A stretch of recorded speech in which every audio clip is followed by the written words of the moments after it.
আর এই পীর সাহেবগুলো যেগুলো আছে দেখেন, তারা বলছে 40 বছর আমার ইমাম আমার পীর সাহেব এত বুজুর্গ, তুমি জানো কার কাছে আমি বায়াত করেছি?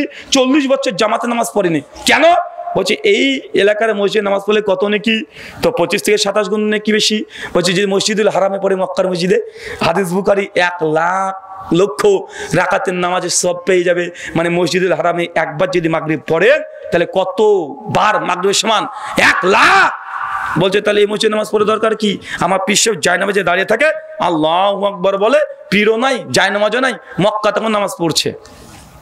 এমন বলে কি বলে না? বাংলাদেশে একটা বক্তার নাম নেব, রাগ করবেন না, কারণ উনি নাম নিয়েই মিজান রহমান আজহারীর বিরুদ্ধে কাফের পর্যন্ত ফতোয়া দিয়েছে না? শেখ আব্দুর রাজ্জাক বিন ইউসুফকে কাফের ফতোয়া দিয়েছে। তিনি যদি গোটা বাংলাদেশের উলামা সমাজকে কাফের বলে দিতে পারে, তো তার নাম নিয়ে একটু দুটো কথা বললে রাগ করবেন নাকি আপনারা? ওনাকে আমি নাম দিয়েছিলাম যে নাইট বয়। কেন জানেন? রাত্রিবেলাতে কালো চশমা পরে। আরে ভাই, সানগ্লাস পরতে দিনের বেলা, ও রাত্রিবেলাতে পরে। নাম কি বলেন তো? ওই দেখেন দেখেন বলে দিয়েছে, আমি কিন্তু বলিনি ভাই। উনি একটা আলোচনাতে বলছে যে তুমি জানো যে আমরা এমন ইমামকে মানি যে ইমাম টানা এশাতে অজু করে মসজিদে ঢুকতো আর ফজর পর্যন্ত অজু টিকিয়ে রাখতো, মাঝখানে অজু ভাঙতো না, এক অজুতে টানা এশা টু ফজরের নামাজ পড়েছে এমন ইমাম। টানা 50 বছর তিনি একদম সিয়াম রোজা পালন করেছে। তিনি জীবনে 100 বার হজ করেছে, 22,000 বার কোরআন মাজিদকে খতম দিয়েছে। আমি তখন ভাবলাম যে উনি বললেন যে 100 বার হজ করেছে। কি করেছে ভাইজান? 100 বার হজ করেছে। তো যার ব্যাপারে বলেছেন তিনি নাম হচ্ছে ইমাম আবু হানিফা রাহিমাহুল্লাহ। আহলে হাদিস তাকে সম্মান করে ভালোবাসে। ইমাম আবু হানিফার সঙ্গে যারা শত্রুতা করে আমরা তাদের সঙ্গে শত্রুতা ঘোষণা করি, যারা তাকে ভালোবাসে আমরা তাকে ভালোবাসি। ইমামে আজম আবু হানিফা রাহিমাহুল্লাহ, ইমাম শাফি রাহিমাহুল্লাহ, ইমাম মালিক, ইমাম আহমদ, একে ভালোবাসা মুমিনদের একটা ইমানি আলামত। কি আলামত? কথা বলেন, ইমানি আলামত। তার ব্যাপারে বাড়াবাড়ি করতে গিয়ে বলছে যে 100 বার সে হজ করেছে। অথচ ইমাম আবু হানিফা জন্মগ্রহণ করেছেন 80 হিজরি, মৃত্যুবরণ করেছে 150 হিজরি, বেঁচেছে কত বছর? 70 বছর। তো চাচা, হজ কি বছরে 2 বার হয়?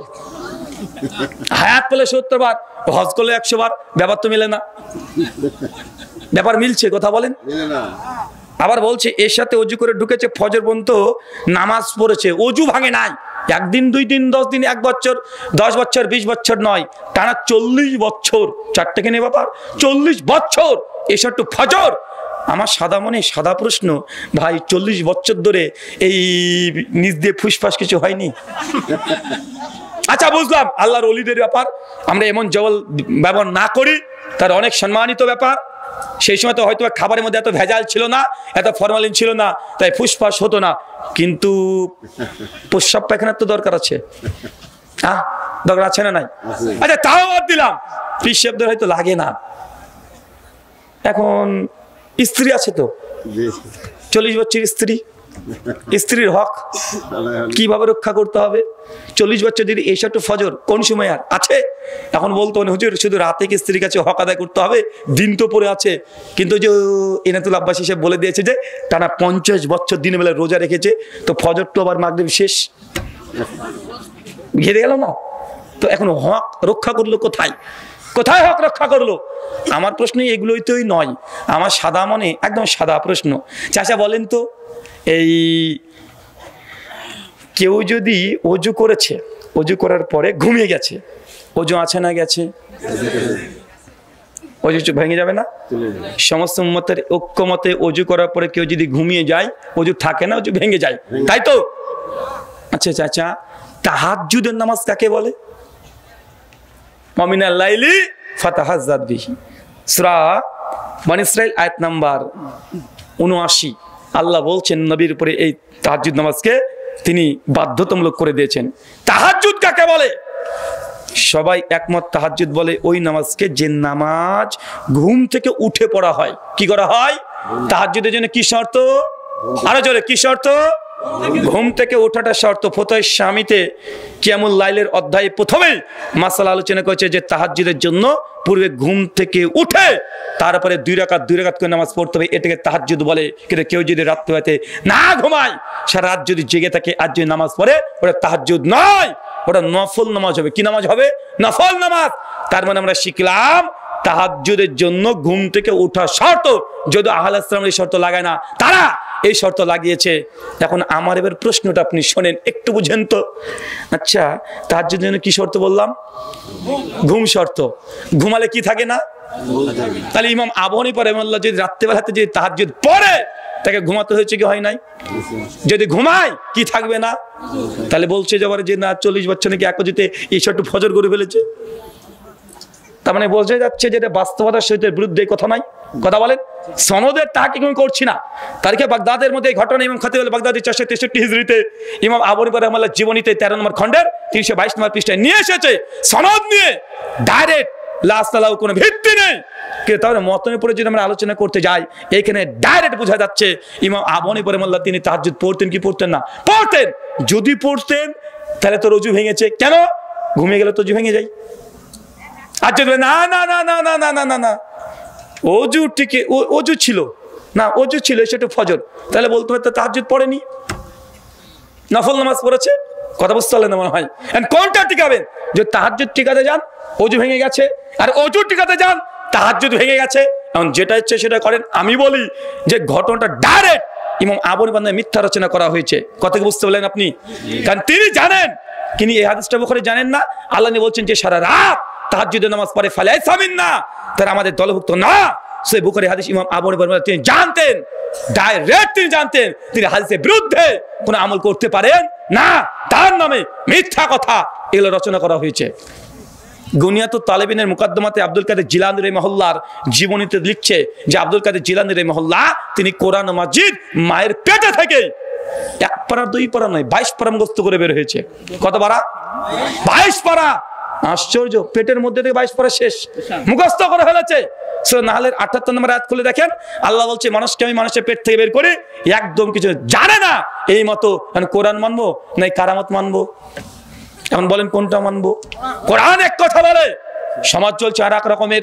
নবীর জায়গাতে বড় বড় পীর বুজুর্গকে বসিয়ে দিয়েছি আমরা। এই জন্য বলেছি বর্তমান প্রেক্ষাপটে মুসলমানরা নবী সুন্নাত নামে নবী সুন্নাত মানছে না।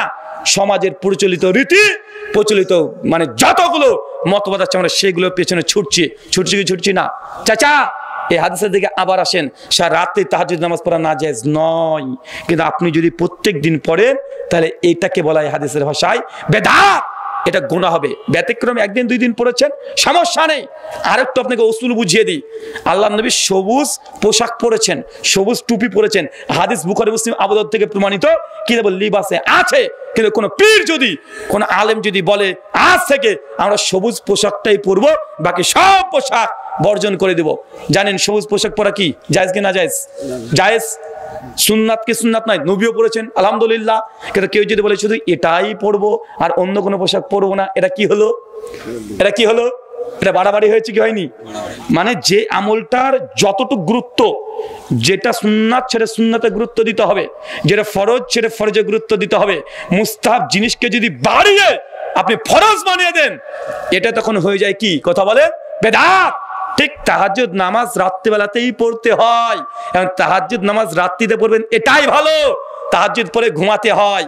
সহিহ বুখারীর 1260-61 নম্বর হাদিস, আমাদের আয়েশা রাদিয়াল্লাহু তাআলা আনহা তিনি বলছেন যে আল্লাহর নবী আলাইহিস সালাম তিনি রাতে তাহাজ্জুদ পড়ে যখন মসজিদ থেকে বেলাল আজান দিতেন, আজানের শুনেই সঙ্গে সঙ্গে তিনি 2 রাকাত সুন্নাত নামাজ পড়তেন। তারপরে ডান কাঁধ হয়ে তিনি শুয়ে পড়তেন। সহিহ বুখারী 1260-61 নম্বর হাদিস। নবী সুন্নাত পড়ার পরে কি করতেন? কথা বলেন। তিনি ডান কাঁধ হয়ে শুতেন। অথবা আমাদের আয়েশা বলছেন, অথবা যদি আমি জেগে থাকতাম বা আমাকে জাগিয়ে দিলে আল্লাহ নবী আমার সঙ্গে গল্প করতেন। তাহলে নবী সুন্নাত দুটো রাত্রিবেলাতে ফজরের আজান পড়বে, বাড়িতে সুন্নাত পড়তে হবে। চাচা কোথায় পড়তে হবে? আরে জোরে কোথায়? মসজিদে পড়বেন না। কি বললাম? কথা বলেন। মসজিদ না জায়েজ নাই, জায়েজ। উত্তম কোনটা? কোনটা উত্তম? বাড়িতে। বাইতে নবী 2 রাকাত সুন্নাত নামাজ পড়ে ডান হাতকে কাঁধে তিনি শুতেন, অথবা নিজের স্ত্রীর সঙ্গে গল্প করতেন, এটা নবীর আমল। কিন্তু আমরা এখন মসজিদে নিয়ে চলে গেছি কি যাই নাই, সুন্নাত নামাজ সব মসজিদে, মানে মসজিদে একদম আলাদা স্পেশাল টুপিও পাওয়া যায়, মানে সবুজ খাঁচা দেওয়া, আচ্ছা না কথা বলেন, মানে আপনার বাড়িতে যাওয়ার দরকার নেই এমন একটা ভাব।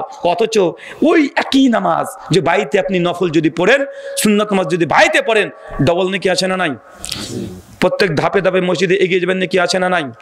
ওযু যদি বাড়িতে করেন নাকি আছে না নাই? এক্সট্রা বেনিফিট আমরা চাই না, কিন্তু আমরা ওই যে পীর সাহেব যা বলেছে আমরা ওই আমল করে ঠিকই করতে চাই, আছে না নাই? তারপরে আমরা দুটো নম্বর বিষয় বুঝলাম, এক, ইসলামকে বিকৃত করলে আল্লাহ নবী যা দিয়েছে তাতেই সন্তুষ্ট থাকতে হবে, বাড়াবাড়ি ছাড়াছাড়ি করলে নবী আপনাকে কিয়ামতের মাঠে উম্মত হিসেবে অস্বীকার করে দিবে। 3, সহিহ বুখারী সহিহ মুসলিম কিতাবুল ঈমান হাদিস নাম্বার 101, আল্লাহ নবী বলছেন, মান গাশশানা ফালাইসা মিন্না, যে ব্যক্তি আমার উম্মতের মধ্যে প্রতারণা করবে, কি করবে? প্রতারণা বোঝেন? ধোঁকাবাজি করা, প্রতারণা করা, মানুষের সঙ্গে চিটিং করা, চিটিংবাজি করা, বাটপারি করা, আছে না সমাজে? যারা প্রতারণা করবে তারা আমার দলের অন্তর্ভুক্ত না, তারা উম্মত না। এখন আপনারা অনেক জায়গাতে প্রতারণা করেন, সব জায়গাতে প্রতারণা করছেন, প্রতারণা কোন জায়গায় নেই? সব জায়গা আছে, ব্যবসা বাণিজ্য লেনদেন সব জায়গায়, আছে না নাই? দেখেন আপনি চলে যান, এই যে রাজশাহীতে চলে যান, নাটোরে চলে যান, বগুড়াতে, একদম বগুড়া বাস স্ট্যান্ডে দেখতে খুব ভালো লাগে, কি জানেন? যেসব দইয়ের দোকানগুলো আছে, মাঝে মাঝে তাকে দেখি যে দইয়ের দোকান, বগুড়ার দই বাংলাদেশের বিখ্যাত, মাঝে যখন নামি দেখি যে দইয়ের দোকানে ওরা হলুদ বাল্ব জ্বালিয়ে রেখে দেয়। আমি ভাবি যে হলুদ বাল্ব কেন জ্বালায়, পরবর্তী সময় বুঝতে পারলাম হলুদ বাল্ব জ্বালানোর আলাদা রহস্য। হলুদ বাল্ব যদি ওই দইয়ের উপরে পড়ে তো দইটা দেখতে আর চমৎকার লাগে। কথা বুঝতে পারলেন না মনে হয়? আচ্ছা না কথা বলেন। ফলের দোকানগুলোতে দেখবেন মানে যেই ফলের রং সেই কালারের বাল্ব ওপরে ঝুলছে, আছে না নাই? আছে। সবজির দোকানে সবজি সবসময় পানি মারতে আছে, আছে না নাই? আপনাকে বলছে যে ভাইজান এই দেখেন 5 কেজি আলু কিনবো, কত টাকা কিলো? ও বলছে দোকানদার যে 30 টাকা কিলো, আপনি বলছেন ভাই 25 টাকা নেন, বলছে আল্লাহর কসম ভাই আমি 25 টাকা দিয়ে কিনেছি। আচ্ছা যান আপনি 2 টাকা লাভ দিয়ে 27 টাকা দিয়ে দেন, অথচ 25 টাকা দিয়ে কিনে নি, ও 18 টাকা কেজি কিনে নিয়ে এসেছে, আছে না কথা বলেন? আছে। মানে কত রকমের যে প্রতারণা ব্যবসাতে আছে এর হিসাব নেই। রাস্তাতে যায় দেখবেন পেট্রোল বিক্রি করছে বোতলে করে, আপনি বলছেন 1 লিটার পেট্রোল দেন, বোতলটা এসে ঢেলে দিচ্ছে, বোতলে কিন্তু 1 লিটার পেট্রোল নাই, আছে 950 গ্রাম, প্রত্যেক বোতল পিছু 50 গ্রাম করে মেরে খেয়ে নিয়েছে। এটা প্রতারণা কি প্রতারণা নয়? জি। চাকরি থেকে লেনদেন আদান প্রদান সব জায়গায়, ব্যবসা বাণিজ্য কোন জায়গাতে প্রতারণা নাই? সব জায়গাতে আছে। একজন বলছে ভাইজান প্রতারণা তার মানে করা যাবে না, আচ্ছা না, আল্লাহ পরিষ্কার বলছেন, মান গাসসানা ফালাইসা মিন্না, যে ব্যক্তি আমার উম্মতে প্রতারণা করে সে আমাদের দলভুক্ত না, সে আমার উম্মত না। ও বলছে আমি আমার গার্লফ্রেন্ডকে বলেছি তাকে বিয়ে করব, এখন কিন্তু আমার নিয়ত কিন্তু আছে যে বিয়ে করব না। এখন বলেন তো এটা প্রতারণা হবে কি হবে না? দেখেছেন কত বড় বদমাস। বলছি আমি আমার গার্লফ্রেন্ডকে বলেছি, মানে পটানোর জন্য বলেছি যে তোমাকে বিয়ে করব, কিন্তু আমার কিন্তু বিয়ে ঠিক হয়ে আছে, এই যে আমি এখন যে প্রতারণা হচ্ছে, তো এখন আমার কি হবে? আমি তাকে বলেছিলাম ভাইজান যত পারো সবচেয়ে বেশি বেশি প্রতারণা করবে গার্লফ্রেন্ডের সঙ্গে। কথা বুঝতে পারলেন না? মানে সব জায়গাতে সব জিনিস নিয়ে গেলে এটা একটা মহা মুসিবত। 3 সুনান আবু দাউদ হাদিস না 2175 কিতাবুন নিকাহ, আল্লাহ নবী বলছেন স্বামী স্ত্রীর মধ্যে যদি তৃতীয় পক্ষ এসে স্বামী স্ত্রীর সংসারে অশান্তি বাধায়, তৃতীয় পক্ষ বুঝেন? চাচা তৃতীয় পক্ষ বোঝেন? মানে দুজনের সংসার খুব ভালোই চলছে, পাশের বাড়ির দেখবেন চাচি আছে দাদি আছে, ওই সব খুচুর লাগায় যে তোমার শাশুড়ি এই করে, তোমার ননদ এই করে, অথবা মায়েদের উদ্দেশ্যে কথা, এই কথাটা মায়েদেরকে বলি, নতুন যারা বিবাহ করেছেন তাদের উদ্দেশ্যে বলি, বিয়ের পরে মেয়ে তার মায়ের কথা যেন না শোনে। কি বিষয়ে? শ্বশুর বাড়ি প্রসঙ্গে। কি বললাম বলেন তো? বুঝতে পারলেন?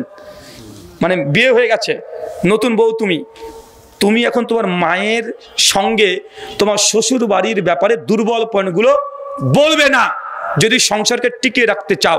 2, তোমার মা যদি কোনো কথা তোমার শ্বশুর বাড়ির প্রসঙ্গে বলে তাহলে ওই কথাগুলো শ্বশুর বাড়িতে বলা যাবে না, আর মায়ের কথাগুলো সিরিয়াস নেওয়া যাবে না।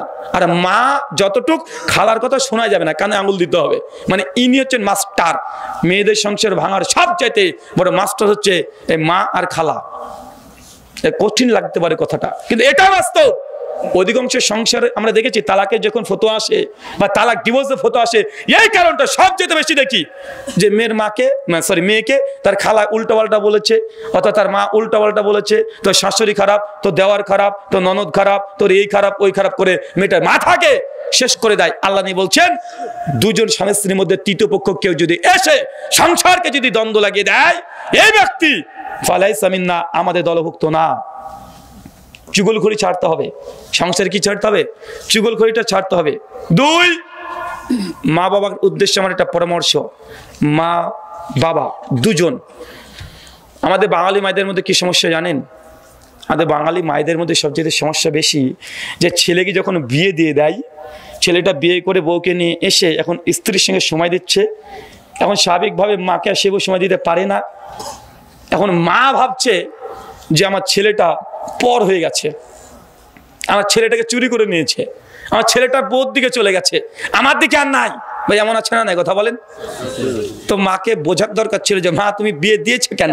তুমি বিয়েটা দিয়েছো তো তোমার ছেলের সঙ্গে ওই মেয়েটার যে ওর হওয়ার জন্যই। এখন বিয়ে দেওয়ার পরে বলছে ছেলে আমার পর হয়ে গেল, ছেলে আমার কথা শোনে না, বই টানে। ভাই এমন সমাজে আছে না? নাই, আছে। বিয়ের পরে সংসারকে যে টিকিয়ে রাখতে চান, মায়েদেরকে বলি, বাবাদেরকে বলি, মা বাবা হচ্ছে সূর্যের ন্যায়। কিসের ন্যায়? সূর্য। তা দূর থেকে আলো দিবে, পরিবার আলোকিত হবে। সূর্য যদি ঘরে ঢুকতে আসে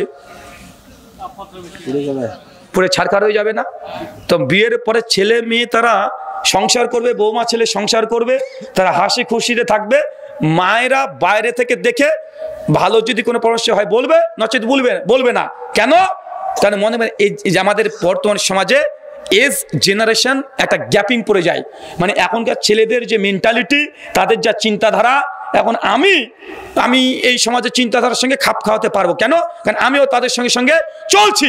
কিন্তু আমার বাবা বর্তমান সময়কার ছেলে মেয়েদের এই যে মানে ইন্টেনশন, এগুলো বুঝতে পারবে কথা বলে পারবে না, এজ ডিফারেন্স হয়ে যায়।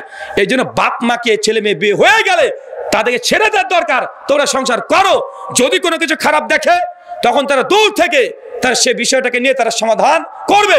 প্রত্যেকটা জায়গায় যদি বাবা মা যদি খোঁচাতে দিতে থাকে, এই সংসার আর টিকবে না। সে যখন আলাদা করে বাড়ি করবে, তার মা বাবারা বলবে ছেলে দেখো আমার কে আর ভাত দেয় না, বউকে নিয়ে আলাদা ভিন্ন হয়ে গেছে। ভাই সমাজে আছে না? নাই, আছে। তার মানে আমরা 4 নম্বর বিষয় বুঝলাম যে স্বামী স্ত্রীর মধ্যে তৃতীয় পক্ষ এসে কলকাঠি নাড়ালে এই ব্যক্তি 3 নম্বর ব্যক্তি যে নাড়াবে সে নবীর উম্মাত নয়। নবী এই কথা বলেছেন। আপনাদের মধ্যে এই রুমাল যাবে কালেকশনের ব্যাপারে অনেক কালেকশন হয়েছে, আমরা জানি, আপনারা দিয়েছেন। আর যৎসমান্য কিছু কালেকশন যারা আছে হালাল ইনকাম যদি থাকে দিয়ে দেবেন। ছেলেরা যাচ্ছে, ঠিক আছে, পকেট থেকে বের করে দিয়ে দেন। 3 সুনান 5 নম্বর সুনান তিরমিজি হাদিস না 2761, এই হাদিসটা আপনার জন্য। মুসলিম সমাজে বেশি দেখা যায়। আল্লাহ নবী বলেছেন যে পুরুষ মানুষ এই দাড়ি থাকবে, চাচা কি থাকবে, একদম মেয়ে মানুষের মতো। মেয়ে মানুষ বোঝেন না? একদম মেয়ে মানুষের মতো ক্লিন শেভ, কিন্তু গোপটা আছে মোটা মোটা। আল্লাহ নবী বলছেন লাইসা মিন্না, তার আমাদের দলভুক্ত না। মানে গোপ মোটা রেখে ভাব নিচ্ছে, এরকম আছে না? নাই? হ্যাঁ, এরকম স্টাইল করে না, মানে এরকম গোপ আছে মোটা মুসলমান। সহিহ বুখারী কিতাবুল লিবাস 5891 নম্বর হাদিস।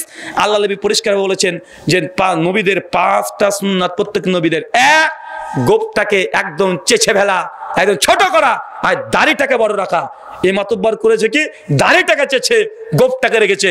নবী যা বলেছে উল্টো করেছে, বলছে লাইসা মিন্না, তুই আমার দলভুক্ত না। কিয়ামতের মাঠে আপনার সঙ্গে নবীর সম্পর্ক থাকবে না।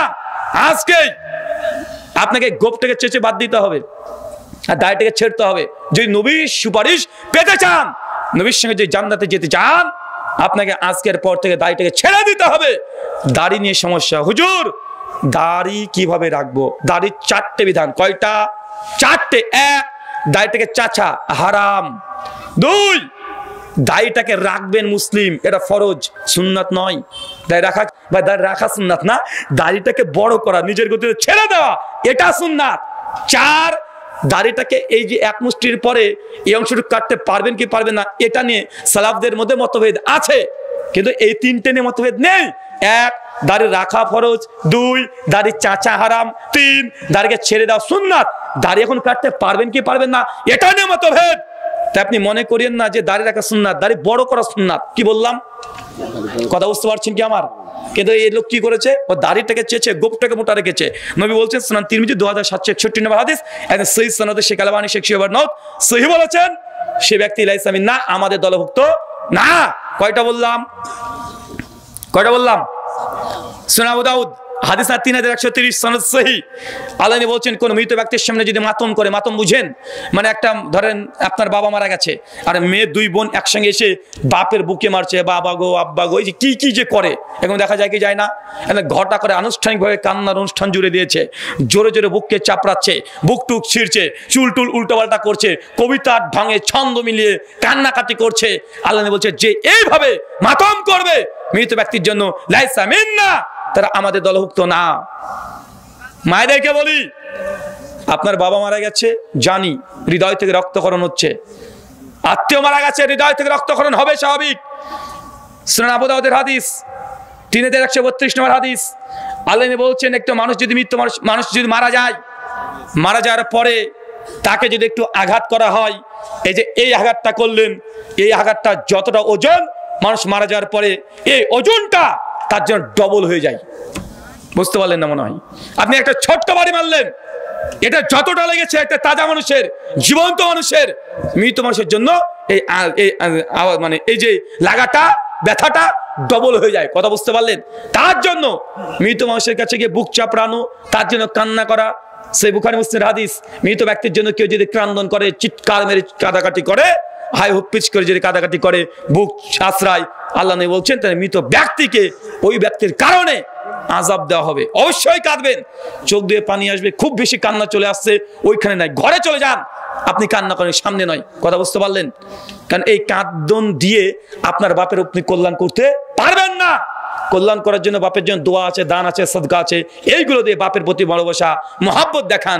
কান্না করে আপনার মারা যাওয়া পিতার এক আন আপনি উপকার করতে পারবেন চাচা? পারবেন না। তার মানে বুঝতে পারলাম 7 নাম্বার, এই মোটামুটি 7খানা আমল। কয়টা আমল বলেছি? যে 7খানা আমল করলে আল্লাহ নবী আলাইহিস সালাম আপনাকে কিয়ামতের মাঠে সম্পর্ক ছিন্ন করে দেবে। যে 7খানা বলেছি, কেউ দাঁড়িয়ে বলতে পারবেন? কটা মুখস্থ হলো দেখি? হ্যাঁ, যদি বলতে পারেন 500 টাকা দেব। 7খানা 1 ঘন্টা আলোচনা শুনেছেন, 500 টাকা দেওয়া হবে। দেখি ওঠেন, টাকা না বের করে উঠবে না। আবার গুগল করো না এতক্ষণের মধ্যে আবার। আচ্ছা এগুলো প্রশ্ন না? আচ্ছা ঠিক আছে, উত্তর হবে। আচ্ছা জান 1000 টাকা দেবো, আমি জানি পারবেন, ওই জন্য 1000 টাকা বলছি। এ দেখেন 1000 টাকা, আজকে মিডিয়া অংশগ্রহণ করতে পারবে, মানে মিডিয়া যারা আছে তোমরা। হ্যাঁ আপনি বলবেন? এই গেল 7খানা, চেষ্টা করবো। আর যদি না পারো? না পারলে নাই, চেষ্টা তো করবো ইনশাআল্লাহ। আচ্ছা আচ্ছা, আমাকে দেবে? আচ্ছা বলো। 1 নম্বর আমল হচ্ছে রাসূলুল্লাহ সাল্লাল্লাহু আলাইহি ওয়াসাল্লাম যা করেছে সেটাই করতে হবে। এখানে হচ্ছে আপনি তাহাজ্জুদের কথা বলছেন, মাশাআল্লাহ। 2 হচ্ছে রাসূলুল্লাহ সাল্লাল্লাহু আলাইহি ওয়াসাল্লাম হাদিসের কথা বলা হয়েছে যে 3 জন সাহাবী এসে বলল যে, তুই সে পয়েন্ট বলো, ধরে ফেলবো। হ্যাঁ জি। সাহাবী বলল আমি কোনোদিন বিয়ে করব না, এবং আরেক সাহাবী বলল আমি সারা রাত হচ্ছে তাহাজ্জুদে জেগে থাকবো, এবং আরেক সাহাবী বলল আমি আমার জীবনটা কেটে দিব সব সময় হচ্ছে সালাত মানে সাওমের মাধ্যমে। তখন রাসূলুল্লাহ সাল্লাল্লাহু আলাইহি ওয়াসাল্লাম তাদেরকে ডাকলেন এবং বললেন, এই রাসূল সাল্লাল্লাহু আলাইহি ওয়াসাল্লাম তাদেরকে ডেকে বললেন, আর তোমার যদি সাওম থাকার যদি ইচ্ছা থাকে তাহলে একদিন পর পর থাকো। তখন সে সাহাবী বলল আমার হচ্ছে সংক্ষিপ্ত পয়েন্টটা বলো, সেই সংক্ষিপ্ত পয়েন্টটা বলো। আচ্ছা, রাসূল সাল্লাল্লাহু আলাইহি ওয়াসাল্লাম এই সাওমের কথা হলো, তারপরে হচ্ছে রাসূল সাল্লাল্লাহু আলাইহি ওয়াসাল্লামের এই যে বিয়ের কথা বললো। রাসূল সাল্লাল্লাহু আলাইহি ওয়াসাল্লাম সেখানে রাসূল সাল্লাল্লাহু আলাইহি ওয়াসাল্লাম 4টে স্ত্রী সাথে ছিল এবং অনেকগুলো বিয়ে করছে। রাসূল সাল্লাল্লাহু আলাইহি ওয়াসাল্লাম যেখানে বিয়ে করছে কিন্তু সাহাবীরা সেখানে বলল যে আমি বিয়ে করব না। এটা হচ্ছে রাসূলের বিপরীতে চলে গেল, সেজন্য হচ্ছে এখানে বিপরীতে চলে গেল।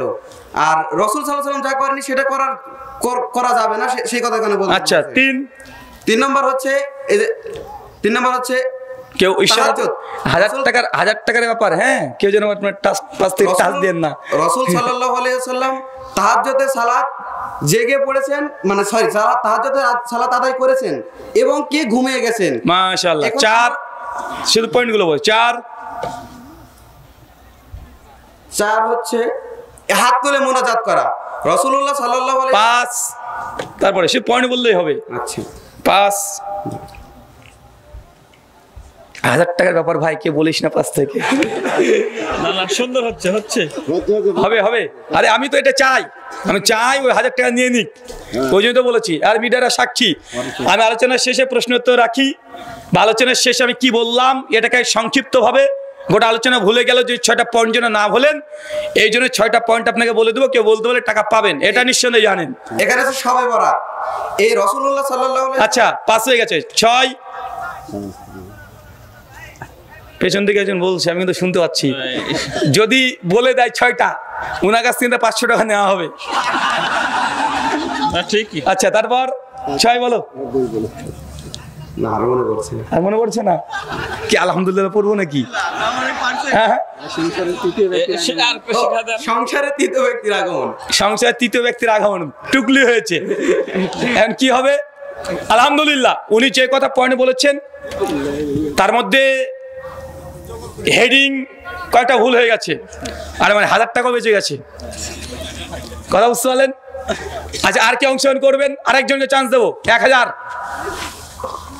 কি 2000 বলবো নাকি?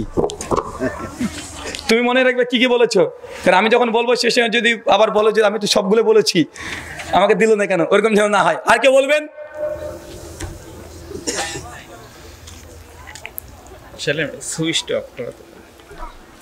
হবে না চাচা, একটা পারবেন না? কিরে ভাই, এখন আমাদের বাঙালিদের সমস্যা কি, আমরা আলোচনা শুনি, এই আলোচনা শুনতে শুনতে আমাদের হজম হয়ে মানে একদম তল দিয়ে বেরিয়ে চলে যায়। ওই জন্য শেষে আমি এই পয়েন্টগুলো আবার মনে করে দেবো। অনেকে পারবে। প্রথম পয়েন্ট হচ্ছে আল্লাহ নবীর দ্বীনকে বিকৃত করা যাবে না, নবী যা এনেছে তাই আমল করতে হবে। এক কথায় এখন মুনাজাত তুনাজাত যা আছে সব ঢুকিয়ে দিয়েছি, এটা প্যাকেজিং ব্যাখ্যা। পয়েন্ট হচ্ছে এটা। 2 নবী যে ইবাদত দিয়েছে তাতে বাড়ানো কমানো যাবে না। এইখানে 3 জন সাহাবীর ঘটনা আপনার সঙ্গে নকল করা হয়েছে। 3 যখন আপনি কোনো ব্যবসা বাণিজ্য আদান প্রদান লেনদেন সার্বিক জীবনে কার সঙ্গে প্রতারণা করা যাবে না, এটা বলেনি? বলেছিল? সাক্ষী তো আপনারা, তখন আপনি আবার বলিয়েন না যেন ভাই যে ছেলেটাকে দিলেন না কেন। এই প্রতারক জান্নাতে যাবে না। 4 স্বামী স্ত্রীর মধ্যে তৃতীয় ব্যক্তি যদি প্রবেশ করে সংসারকে বরবাদ করার জন্য, যদি মানে চুগলখুরি করে সংসারকে ধ্বংস করার মানে চেষ্টা করে, তাহলে এই ব্যক্তি নবীর সঙ্গে কিয়ামতের মাঠে উম্মত হিসেবে আল্লাহ নবী অস্বীকার করবেন। 5 গোপ বড় করে দিয়ে দায়টিকে চেষে ঘুরে বেড়ানো আছে না নাই, কথা বলেন? 6 মৃত ব্যক্তির জন্য বুকটুক আশ্রে কান্নাকাটি করে তার জন্য মাতম করা। যেমন শিয়ারা দেখবেন মুহররম মাসের 10 তারিখে হাই হোসেন করে বুকটাকে চাপড়ায়, আছে না নাই? রক্ত বের করছে, নবী বলছেন তারা আমাদের দলভুক্ত নাই। যারা মৃত ব্যক্তির জন্য শোক পালন করে, একজন পুরুষ মৃত ব্যক্তির জন্য শোক পালন করবে 3 দিন। কয় দিন? আর নারী 4 মাস 10 দিন যদি বিবাহিত হয়, অবিবাহিত হলে সে নারীও 3 দিনই পালন করবে, যেটাকে ইদ্দত বলা হয়। 4 মাস 10 দিন। সূরা তালাক আয়াত নম্বর 5। এই 6টা পয়েন্ট মনে থাকবে তো ইনশাআল্লাহ? থাকবে ইনশাআল্লাহ। এই 6টা পয়েন্ট এবং 6টা পয়েন্ট মাথায় থাকলে ভেতরে কি কি বলেছি গোটা বক্তব্য আপনাদের এখন ব্রেনে ঢুকে থাকবে ইনশাআল্লাহ। ওই জন্য আমি পয়েন্ট ভিত্তিক 6টা বলে দিলাম যে আপনাদের উপকারে আসে। আল্লাহ তুমি কবুল করো, আমিন। প্রশ্নোত্তর হবে না? ছুটি ঘন্টা প্রশ্নোত্তর হবে? টাকাটা বেঁচে গেছে, পকেটে পড়বো।